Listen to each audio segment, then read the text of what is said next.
Welcome back. We're live. Sorry, I had a work meeting. It literally just ended like 40 seconds ago. This is day number 17, right? Of the things that suck. Thanks for joining us. It's going to be hard. I know the elephant in the room. You guys know I'm monetized now. It's going to be hard to be negative and talk about things that suck for the next couple days, but I got to finish the project. I'm not going to start the project and, not finish it. So today's topic is job hunting and how much job hunting sucks. Now, I could tell you, going back to the first jobs I've ever had, bro, I had a paper out when I was little. That was nothing. That was just you apply when, let me turn off Facebook. Sorry about that. That's just, oh shit. Thanks, Chadio. Appreciate it. First American donation. Let's go over the donations real quick. Ezra, the man, you're the first one, brother. Appreciate it. Thomas is in the house too. What's up, buddy? GoFish was here earlier in the chat. Mike's in the house. Mick also sending some love. Appreciate it, brother. And Chadio with the 420. Love it, buddy. Yeah, of your career, that's how it goes. It's wild because like I had a paper out back in the 80s, and that was, obviously when you're a kid, you just get it. But then once I turned 16, man, it was like 92, 93. And I'm a December baby. So it was like end of 92. And I want to work so bad, man. I was looking for so many jobs. And back then it was in the middle of a recession, dude. It wasn't like how it was now. Like now you just walk down the street and you get a job. Granted, cost of living back then was a lot cheaper. 30 years ago. God damn, mold. But like you had to physically go to Burger King, fill out an application, go to Dairy Queen, fill out the application, tiny little boxes. Then they put all the applications in a stack. You would just wait and wait and wait some more. And then after a while, you just keep waiting. And then maybe they call you. Maybe they didn't. But it took forever. Actually, the first non-job I had in high school, besides the paper route, was at Long John Silver's. And I just basically went in there and told them, yeah, you guys said I had a job. And they're like, okay. And then they just hired me kind of because the interview process was like, man, the job was $4.25, man. How you going to fucking debate nuances for $4.25? They're lucky you show up. It was a different time back then, man. It was. You just kind of just showed up and just did your work, man. It was really weird.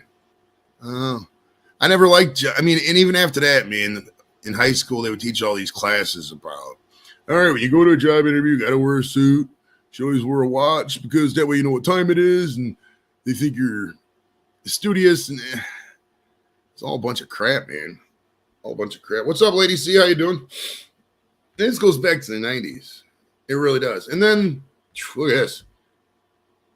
$1.75 an hour. My goodness. I made more than Super Chats in the past 20 minutes, and you did in about 2 weeks of work. Yeah, back then you get a fucking... I shouldn't swear too much, but you get a freaking, a job, and it would pay like $4.25 ever, a big check, because it was only part-time hours too when you're younger. Big check would be like $150, $200. It's ridiculous, man. What's up, baby? We're just talking about how job hunting sucks. And starting in back then too, man, you had to send out resumes. Unsolicited resumes. You know how hard it is to send out unsolicited resume? Cover letter. I would get the newspaper and you see a job that you want it, right? You'd have to write a cover letter, something along the lines of, hi, my name is Joe Varell, and I saw your advertisement for employment in the Cleveland Plain Dealer dated June 3rd, 1997. I would be interested in applying for this position here. And if you had like a fucking typo on it or something was tiny wrong, they would just throw your fucking application out. They'd say, fuck this resume. We don't want this. And that's ridiculous, man. It was just such a horrible barrier to entry. I would send out so many resumes, man.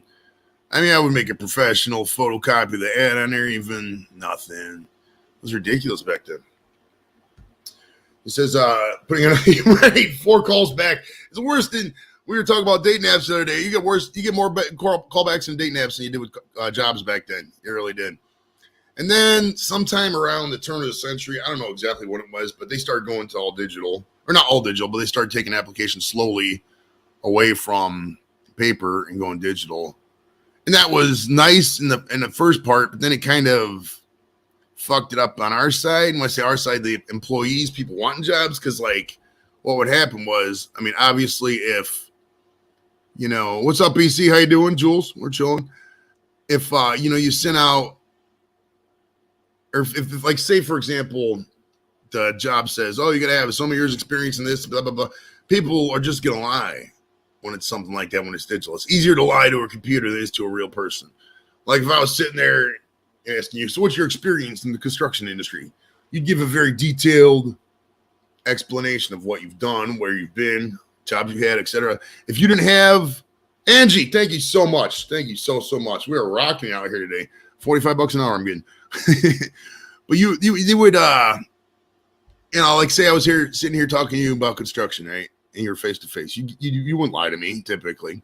But you know, if it's in the paper, oh, you must need 10 years construction experience. You can just pencil up that because typically you're thinking, oh, they're not going to check it. So that kind of stuff is what fucked up on our end, the initial rollout, all that digital stuff. And I work for the government, so it's even worse with that because, like, I mean, if you don't fucking say what the thing says, you're not even going to get referred to the hiring official. You know what I mean? It's like, why even bother with some of it? And thankfully, they got with the government employment, they had this thing called KSAs, knowledge, skills, and assessments. And basically, it was just a narrative thing you had to write.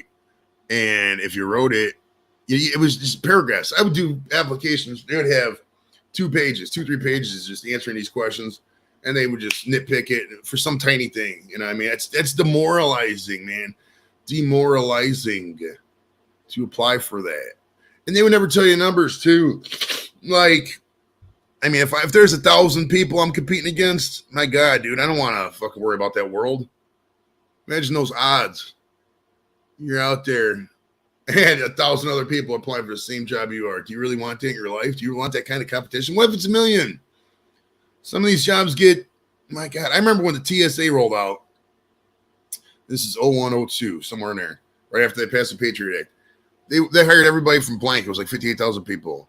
They had like 1 million applications, man. That's I mean, I bet you they wish they had 1 million applications now because I heard they can't keep people for shit. That's ridiculous. And then they got these pre-screened drug tests. Like, what's up with that, man? It's fucking ridiculous. Hell yeah. I'm at work. I can't smoke joints right now. Cannot do it. Technically on a lunch break. Well, technically it is a lunch break. I can do whatever the hell I want on my lunch break within reason. But yeah, we're going to have to wait for that for after work. We're going live at 4:30 today for the monetization special. That should be some fun shit, man. Yeah, so after the transition to all the digital job hunting stuff, at first it was ridiculous. Then around the turn of the decade, like 11, 12, it got a little better, in my opinion, for at least federal work. Still sucked out there for thanks so much, Blake. Appreciate it, bro. So hubby's boss hired some dude to light us arse. Maybe with some other guy. Yeah. It's I mean, if you hire somebody and they find out they don't know what they're doing, that's another thing too. But like back then you would in 10, 11, I guess it really wasn't, now that I think about it, because that might have been even peak. Because like my private sector experience kind of ended last century, really. I mean the early part, mid 2005, 6, I still applied for some non-federal work, but I mean, anything 06 forward, I've been with the government, and I've just applied for that kind of work. So I don't even know, how was it out there in the, in the civilian sector for those of you non-government military types? Like, I couldn't imagine. I think it's a lot of LinkedIn now. Like, I remember when LinkedIn first came out-ish. Maybe it didn't first come out, but now I got to look this up. Okay, Google, what year did LinkedIn come out?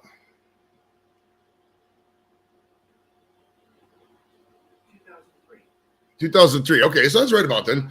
So 2003, everybody started getting connected with LinkedIn. And after that, I mean, correct me if I'm wrong, guys, but I think it was like, if you were on LinkedIn, you kind of had to know somebody. And that's when during that up top, oh my God, stop, Google. When the uptick in jobs was really going on, or wasn't going on, and the economy started going south there, when the housing bubble collapsed, you had to really know somebody like 08, 09, 2010 to get a job, at least a private sector job from what I remember. So I used to study the message boards and shit, but I mean, back then it was just, man, corporate America just sucks, dude. It's really bad. Yeah, the thing with LinkedIn, though, Jules, is like, you'll get a job offer, but it'll be something you just totally don't want. Like, and now I could be mistaken now. I know how it is now, but like, you get placed in sales jobs, and just jobs you just totally don't want. You know what I mean? Like, oh, I think you'd be perfect for this position. You'd just be a headhunter. And all they're doing is collecting resumes. So they can be like, oh, yeah, I got 500 resumes on my bank of people ready to work. Yeah, they're ready to work for a good wage. They're ready to work for benefits. Ready to work for a job they train themselves in. Not ready to work for 20 hours a week, being on call the whole week, to some shit boss. You know what I mean? Hell yeah. So what's the, and then obviously, you transition all that early decade stuff into the end of the decade. And I mean, the pandemic changed everything clearly. I mean, my goodness. Like, I don't know if we're ever going to recover from that, at least in terms of the way it was. Like, I mean, if you were out there and you were working at the McDonald's or the Burger King, that's good. That's good. See, I don't know how it is on LinkedIn. I'm just talking on my ass on LinkedIn because, like, I mean, I get on there for, like, trying to find an email or something, but, like, in terms of hunting for a job, federal government, you don't even fuck with LinkedIn. You don't. But, yeah, once they started coming out once the pandemic hit, dude, they gave everybody, if you noticed how much exactly they gave people, it came out to exactly $15 an hour. They did. That unemployment benefit. That was the federal benefit. Obviously, the state gave you some too. But, like, that was no coincidence. They wanted people, to feel like they're worth $15 an hour. And once you're out there getting $15 an hour, you ain't going back to work for 10. Nope. Nobody, nope. And it shows right now. I mean, go out there and try to find a job for $8 an hour, whatever the minimum wage is. They don't exist because people want, there's an employment shortage. If they won, I mean, there's the old thing of paying your dues, but, like, you want to pay your dues and you want to pay them and still be compensated. Like, I don't want to go out there and bust my ass for some fucking boss who's not going to pay me. And I get it on the boss's end. They want to pay you because they want to pay you what your market value is. But, like, if they're going out there and paying you $25 an hour and you don't show up half the time, that's not your market value. There's no way to know that when you're hiring somebody. So I don't know how it's going to work, man. I don't know what's going to work on that shit, man. It says corporate America sucks big donkey blanks 3 times for the week. Right. That's another thing too, man. You start aging in corporate America, dude, you're just gone after. Once you hit 50, you might as well just fucking kiss it goodbye. I mean, it's they don't want your old ass in there. It's horrible. It's just so cutthroat. I mean, that's why people mark on unions, dude, but, like, unions are good for that kind of thing. I know seniority's not the best. It's not. Because, like, I know my friend works at GM and she, like, wants vacations and shit. She can't get no days off during the summer because the same people take it off every year because of seniority. I mean, at that point, you got to have some kind of rider in the contract to where it's not always seniority. Like, hey, you get this holiday off, I get that holiday off. Or if you want a week off this summer, I get the week off next summer, etc. Like, that kind of shit's not fair. But unions, they have their place in there. They really do. Jules says, I'm old, tired, and decrepit. I couldn't in good conscience take a high-paying job, just let them down. Yeah, that's true, man. After a while, you start wanting to retire. I mean, if you're out there and you're thinking, fuck, I only got 20 years left, 30 years left at the most, and I don't want to, slave away. What if you only got 10 years left? What if you're in your 70s? 60. Like, if I was in my late 60s and I didn't, I was living paycheck to paycheck, I'd suck, man. You want that shit. Right? It's horrible. All right, EB says, problem is too many want to keep employees minimum wage. Minimum wage is originally came to be a living wage, but no, it's Clarion. Yeah, it's well, the problem with a lot of that too is the minimum wage just never went up. I mean, it was 90. I remember back when I was doing it. When I was at minimum wage, and then it went up to $5.15, and then it went up to, I think, slowly $7.25.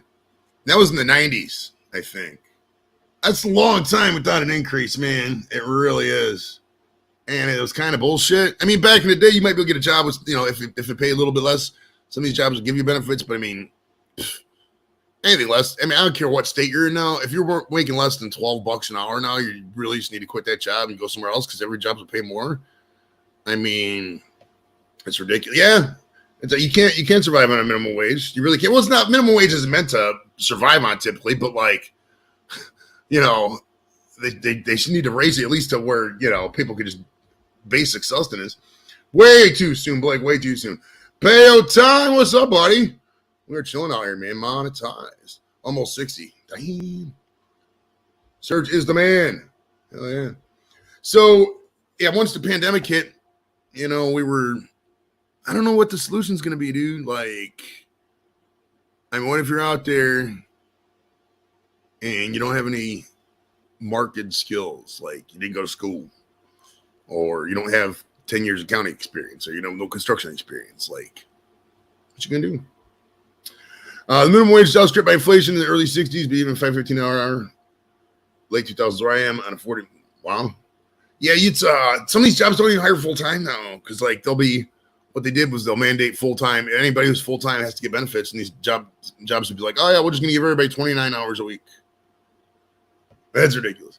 Now, trade school, I agree, and I agree and disagree. Like, the way we treat trades does need to be thought about better. Like, if you're out there and you're trying to start your own business, good luck as a tradesman. What are you gonna do? You know what I mean? You gotta these older, the average, like say you want to be an electrician, the average age of an electrician is like 57 years old. And these guys are old as hell. And you're going out there and, you know, you got it. That's why you got to have a union and a training program, you know, to pay for the benefits. If you're out there and you're trying to start your own business, good luck trying to pay for your own benefit. Good fucking luck. Go out there and price a fucking plan for a small business for medical. $20,000 a year. If you're lucky, if you got no pre-existings, I don't know. It's a lot. Imagine $20,000 a year right off the rip. So you got to make 80 just to make 60. That's just for you. What if you got other people with you? It's ridiculous. Says, or knowing someone. Yeah, basically you got to kind of know somebody. I mean, it's a lot about networking. It really is. Any job hunt. I mean, the more people you know, the more job opportunities that could come your way you can know about. I mean, I think about entertainment. Think about this kind of stuff. Like on YouTube, do I go out and, you know, post blanket ads? Hey, whoever wants to do it. No, I go out and target people who I think are going to do it because they've networked and they've networked. Yeah, I mean, it's always like that with anything. I mean, you got to network. Jobs are social, man. Jobs are really social. The world's social. It really is. You got to be a butterfly out there. If you're out there and you just want to, you know, put your head in your hands and not talk to anybody and still get paid for it and work, it's just those days are over. I mean, maybe some of the work at home jobs, but I mean, like, if you're out there, if I'm out there and I see two guys or two people, it doesn't have to be a guy, it could be a girl. They hire girls now, women, whatever. If the, you know, the one person is sitting there talking, we have a good time, we hanging after work, fun to be around, and the other person just comes in, doesn't say hi, puts her head down, antisocial as hell. Who the hell do you think I'm going to hire? 10 times out of 10, I'm hiring the person I can talk with at work. All day, dude. All day. You ain't hire nobody out there who's going to be like, dude, I don't like people. Where's the work dogs? Nah, fuck that. Says, my son's a mechanic, makes good money. Nice. Yeah, that's true. You got to be flexible. Like, the old careers of the past just aren't there. The days of going to school, getting a job out of school, I mean, unless you're like an architect or a fucking nurse, maybe accountant. There's a couple other ones. Maybe engineering. Unless you're doing something like that, dude, the days of going to school and just getting a job are kind of over. You got to know people. You got to hustle it. You really do. That's true. Blake, you could, if you worked 60 hours a week down at the Piggly Wiggly, I bet you can make that. My son is a mechanic also. Cool. So if I need car issues, I can just come to you guys. That's true. The Shine. I thought you said, at first I thought they said also selling Shine. I'm like, that'd be good advice for Blake. There's a lot of money in bootleg liquor from what I hear. So how about the guy get up his day job and makes $6,000 a month, doing 6 hours a night in his TikTok? I mean, if you want to work for the Chinese, you could go on TikTok, I guess. I don't know. I'm not trying to do all that. Oops. It's all about the person's energy. You got people who hire the coexist. Well, that's true. I mean, honestly, I don't ever really want to be in a place where I hire people. I know it sounds weird, but like coming up on YouTube now, I got so many random just friends and people who, you know, collaborate and do stuff. I don't think I'll ever really hire somebody to be on the payroll. Yeah, I mean, at least for this kind of thing. I mean, if the money comes in at that level, I'll probably just pay people cash. I don't know. Who even knows? That's very true, Brian. You get along with people. It's all about getting. I mean, it's basic stuff. You don't have to get along with everybody. You don't. You really don't. But I mean, you should just, if somebody's mean to you or and you gotta exist with them for whatever reason, sometimes just suck it up a little bit. I mean, if you go in the office and people's picking on you, tease back. I don't know. I mean, it's not. I don't know. You just got to get along with people. Oh, jeez. I thought about sleep stream. Yeah, don't get me started on sleep streams. Big, no way. No way. I don't. There's people out there who do that. I mean, it's not entertainment. I mean, I guess people are entertained by anything, I guess, so I can't judge. But, I mean, in my opinion, it's not entertainment. You're just sleeping. Whatever. I mean, there's people out there with all kinds of channels, and if you're making money, whatever. I mean, it's just you got to think where that money comes from. You got to think of them, relationships you're establishing with that money and those people. Yeah. So when I was assistant manager at tobacco stores, I hired pretty women and funny dudes. That's true. That's true. You want to hire. Well, you want to hire. I mean, beauty's subjective. It is. So, I mean, that's whatever. But I mean, think back to that one movie with The Rock where the gymnasium, is that what they're called? Where you work out. The gym. Well, the gym they didn't hire, but they gave all strippers like free passes. So that way they figured, if these strippers are in here working out, they'll bring in a lot more guys to work out. And they were right. I mean, at least in the movie, they were right. I don't know. I never looked it up. But I mean, it's all about just thinking outside the box. I mean, if we're breaking down all this, like employment point forward is always going to be a hustle. You got to have a couple streams of income coming in too. And let me tell you guys something about all this, man. Don't go out there and DoorDash. Don't. I know it's tempting. But man, it's going to wear and tear your car. It sucks your soul. If you DoorDash for a couple, I've never DoorDashed, but I've seen people do it. And it's, there's so many easier ways to make money, man. There is. Don't do the DoorDash. It's going to fuck you up. It really is. I don't think the DoorDash even, I think they 1099 you, don't they? Fuck that. Imagine getting there, you do all this DoorDash, and then you find out the end of your taxes and shit. Like, no way, man. No way. I can't recommend that, DoorDash or anything like that. I don't like their model. I don't. DoorDash and Uber Eats and everything else, like, you got to, they're just ripping off these businesses, and I don't, you got to pay your own taxes as a DoorDasher. They're just ripping off these small businesses. I got friends that own restaurants and stuff, and, like, if they don't do exactly what the service says, Grubhub, DoorDash, etc., they, like, get delisted. And they take, like, 30% of some of these orders. Man, it's right off these people's bottom line. Like, no. If I was governor, I would just deregulate all those apps and say it has to go to the local person. Like, you can't tell me that, I couldn't. Somebody like JV or anybody could program an app to sell to these small places where they wouldn't have to go on DoorDash. Fuck out of here. Right? And cold-ass fries. Like, I mean, I get people why they DoorDash because you obviously can't drive. You can't fucking get up there. But, I mean, I would just rather cook or whatever. Like, I've never had French fries from DoorDash that were anything but cold. And that's no fault of the DoorDashers, no fault of the restaurant. You just can't physically keep fries warm for 20 minutes when they're not in the heat lamp. You just can't, man. Oh, Blake.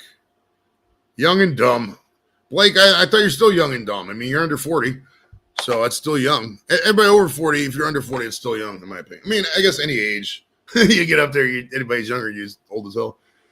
Says, any ideas on recycling help them? Yeah, that's true. That's very true. If you guys remember back in the day, they used to have that guy who come on the screen. Oh, I got all these government loans. They would sell the secret book. Remember that? Remember I scammed back then? What a fucking scam that was. But like, that's always a good thing to keep an eye out, though. If there's government grants, loans. I mean, we could talk about climate change all we want and whether or not it's real politically and stuff like that. But I mean, at the end of the day, if there's money to be made in it, go out there and do that shit. Become a solar repair technician or learn how to fucking, sell windmills. I don't know. There's got to be jobs out there on it. I mean, I'm not an expert, but I mean, it's something to look into if you're looking for work. Just you got to hustle, man. It's all about that hustle. You should have they say you should have like 7 streams of income if you want to be a millionaire. And if you only have like one and it's a part-time job, you're not going to be a millionaire. You're not. You got to be realistic with yourself. You do. I mean, at the end of the day, job hunting does suck. But man, this is the United States. At least most of us are United States. It's easy if you go out there and bust. You got to bust, though. You got to bust ass for a while. Like, for every person who owns a small business and they see, oh, wow, that guy's got that person hustled. They worked 20-hour days at one point. They didn't go without sleep. They probably didn't see their kids for a weekend. It's a grind out there. I mean, it's just the way America is. It's the survival of the fittest. You got to be out there and make your shit. I mean, even in this economy, man, you can make money out there. I mean, if you're going out there and the job pays $15 an hour, and you're working 70 hours a week, you're making a lot of money that day. I don't like some of these companies. They put mandatory overtime on people. At that point, you're just a number. But I mean, exactly. You got to do the research. Through every freaking cloud is lining. What's up, CJ? My man, I never seen you in the chat before. It's awesome, brother. Heck yeah. CJ, look at CJ. He started out I'm just talking shit right now, CJ. I don't really know, but CJ started out working as a stock boy at Walmart. Now he's got like 1 million subs or some shit. Hell yeah. That's how you gotta do it, man. You gotta take risks too. And a lot of people are not risk takers. It shows. It really shows a lot of use. And I know it's hard to take risks. Take calculated risks too. Don't just be like, oh yeah, move everything up to the highest point of Alaska and we're going to study, polar bears. That's not how it works. You got to get financing for that shit. So be realistic with your dreams, man. You really do. Because last time I jumped hunted, login orders it. Nice. I'm glad. And it just all depends. I mean, at the end of the day, it's just a different economy. It's just a different economy, really. I mean, back in the day, we would, you just do a certain job. There's the job like YouTube didn't exist 20 years ago. I was in college by then. I graduated college before YouTube came out. I didn't know this could have been a career. If I did, shit. If I knew what I know now about YouTube, how many fucking subs I had on YouTube, I would have been on there the whole time. That's the nature of the beast, man. You don't know that shit. You really don't. It's the jobs that are here now, like I said, they're not going to be there in 20 years. They're not. Think about back in the 1800s, blacksmithing, tinsmithing, reshoeing a horse. I mean, just random shit. Is there still a need for a tinsmith? Maybe. I have no idea. But I'm sure a fucking guy in a machine shop could do a lot better job than an old school tinsmith could. As cool as the fucking thing is out there. Right there. Calculator risks. Yeah, that's the thing too. Do your fucking research. Like people are like, oh, I'm going to go out there and mow lawns. See the price of gas? You going to make any money? Probably not. I'm going to go out there and sell Etsy. You seen the prices of the fucking Etsy? Anybody who's doing it's probably doing you a favor. You got to be realistic about that shit. You got to be realistic about all your hustles, dude. You do. You really do. Because if you're not, man, you're just going to get taken. You're going to lose a lot of money. I mean, how many people out there have started up? How many people have you seen out there fell for these fucking MLM scans and shit? Beachbody, Body by Vi, that Wine by Mail thing. I mean, the list goes on. I mean, a lot of you guys, older guys might remember Amway. The list goes on and on and on. Those are all scams. If you have to pay a business to get into that business, 90% of the time it's a scam. Because all they're selling is the access to the business. They ain't selling shit. There's nothing there. You're just raping all your friends, man. It's ridiculous. YouTube is the second job. Got it. Yeah. Oh, California. You don't even got to say more, dude. I couldn't even, I could afford to live for about 2 months in California. I'd probably go broke. My goodness. I was going to say there's a lot of YouTubers from California, but there's just a lot of people in California in general. It's the biggest state in the nation. Etsy's cool, but dude, it's like, I look at it like this. Etsy kind of reminds me of just a bunch of people selling Etsy stuff to the other people. If that makes sense, like walk down the street and ask some rando about Etsy. See what they say. They might be like, oh, I might have heard of that. Or, oh, wow, it's really overpriced on there. And while there is always going to be a market for small niche shit, craft. But end of the day, if you're building something for, you're selling for $40 and the fucking Dollar General is selling for $15, why are you doing that? You know what I mean? It's you got to be practical about what you sell on Etsy. It's got to be cool shit. It's got to be price conscientious too. I mean, a lot of these small businesses, man, they just price themselves out of existence. You got to be realistic with that shit. Guys, study business 101, man. You got to undercut the competition and grow. Look at Bezos. I know we don't like Bezos now, but look how he did 95 to 2002. Didn't make 1 cent. Fucking 7 years and hustled. Look where he is now. All about that grind, man. Sacrifice too. Got to sacrifice for the greater good at the end of the day, man. Very true. Very true. Marketplace, shit like that, just selling third party. You don't want to, go out there and fucking just general sell. It goes back to all being social. The more friends you got, the more shit they're going to buy. You got to tie it in too. Sex sells. Hey, you got boobs, use them. All right, guys, let's get wrap it up today. For today's 30 days of things that suck. Tomorrow is going to be lawns. how much lawns suck. And you're maybe thinking, why the fuck should you come up with that topic? I don't like lawns. I don't think they serve a purpose. We could have wood chips. All right, and tonight, 4:30, live monetization special. I don't know exactly how it's going to work, but bring your wallets and give me all your money. This isn't a stick up, but we're going to have fun tonight, man. We're going to have some really good fun tonight. All right, guys, we'll talk to you later. Bye.